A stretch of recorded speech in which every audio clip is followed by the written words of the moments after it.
राव अंबेडकर का जीवन उस ताकत का उदाहरण है जो ज्ञान, आत्मसम्मान और संघर्ष से पैदा होती है।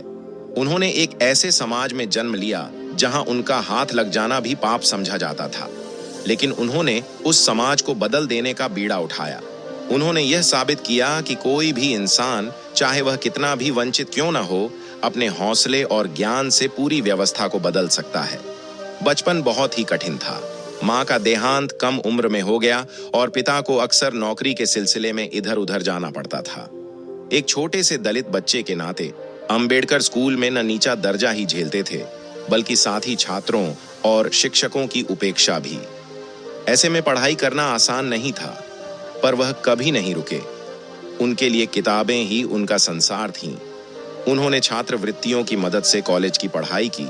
मुंबई के एल्फिंस्टन कॉलेज में उनका दाखिला उस जमाने में बड़े आश्चर्य की बात थी, जब अछूत समझे जाने वालों को स्कूल में भी एक कोने में बैठाया जाता था। उनका जीवन असाधारण मोड़ तब लेता है जब उन्हें उच्च शिक्षा के लिए अमेरिका जाने का अवसर मिला।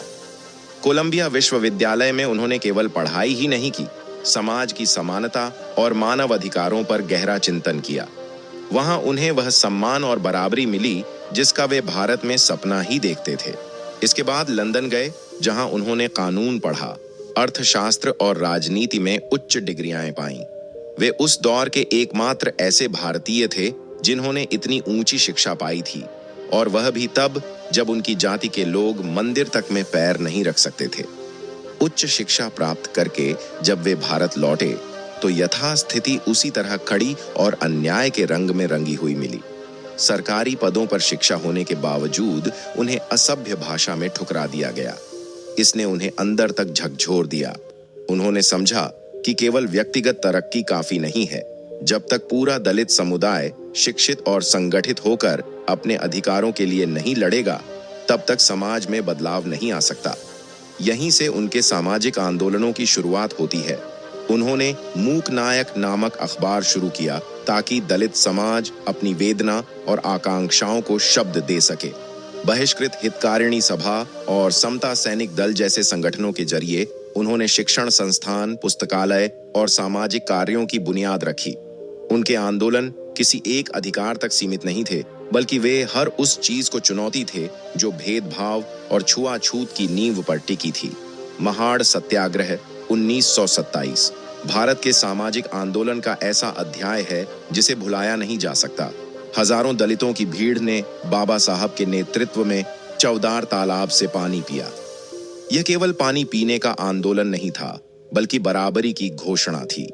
इसके कुछ ही समय बाद उन्होंने मनुस्मृति का सार्वजनिक दहन किया, एक ऐसा काम जिसे उस समय के सामाजिक ढांचे में हिंसक चुनौती माना गया। वे निडर थे, क्योंकि वे जानते थे कि अगर कोई आदमी डर को पालन करना बंद कर दे तो उसके साहस से समाज की नींव हिल जाती है। धार्मिक भेदभाव के खिलाफ उन्होंने काला राम मंदिर सत्याग्रह चलाया, जहां उन्होंने मंदिर में दलितों के प्रवेश के पक्ष में आंदोलन किया। उन्हें बार बार रोका गया, धमकाया गया, उनके अनुयायियों को मारा पीटा गया, पर वे पीछे नहीं हटे। राजनीति में उन्होंने हमेशा पार्टी के बजाय उद्देश्य को प्राथमिकता दी। जब गांधी जी ने दलितों के लिए अलग निर्वाचक मंडल की घोषणा का विरोध किया, तो अंबेडकर ने पूना समझौते के जरिए दलित हितों की रक्षा की। यह दिखाता है कि उन्होंने व्यक्तिगत अहंकार को हमेशा जनहित से पीछे रखा। इसके बाद का सबसे बड़ा अध्याय था भारत का संविधान। स्वतंत्रता प्राप्ति के बाद जब संविधान सभा गठित हुई तो बाबा साहब को ड्राफ्टिंग कमेटी का अध्यक्ष बनाया गया। उन्होंने यह जिम्मेदारी न केवल उत्कृष्ट तरीके से निभाई, बल्कि भारत को ऐसा संविधान दिया जिसमें जाति, धर्म, वर्ग और लिंग के आधार पर किसी तरह का भेदभाव न हो। उन्होंने पता था कि एक मजबूत संविधान ही उस जाति व्यवस्था को तोड़ सकता है जो सदियों से समाज को बांटती आई है।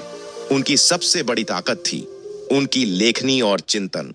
उन्होंने जाति का उन्मूलन, द बुद्ध एंड हिज धम्म, शूद्र कौन थे, रिडल्स इन हिंदुइज्म जैसी दर्जनों पुस्तकें लिखीं, जिनमें उन्होंने तर्क और तथ्य के जरिए ब्राह्मणवादी व्यवस्था की आलोचना की और नई सोच दी।